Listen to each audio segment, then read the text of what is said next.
Hello guys, আজকে আবারও একটা নতুন ভিডিও নিয়ে চলে এসেছি। তো চলো শুরু করা যাক।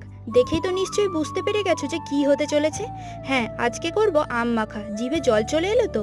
দেখো, প্রথমে দুটো আম ছাড়িয়ে নিয়েছি। এটা কিন্তু আমাদের গাছের আম। আমটা এত শক্ত যে কাটতে গিয়েও পড়ে গেল। যাই হোক, আমটাকে পিস পিস করে নিচ্ছি। এই আমটা ভীষণ টক। এবার ঝালের জন্য দিয়ে দিচ্ছি লঙ্কা গুঁড়ো। তোমরা শুকনো লঙ্কা পুড়িয়েও দিতে পারো। এবার দিলাম খাবার লবণ আর বিট লবণ। তোমরা চাইলে শুধু বিট লবণও দিতে পারো। দিলাম জলজিরা। এতে এর স্বাদটা আরও বেড়ে যাবে। 1 চামচ কাসুন্দি দিয়ে ভালো করে মেখে নেব। অনিকা অন্তরা বলেছিলে নামটা নিতে। হাই অনিকা দি, কেমন আছো জানিও।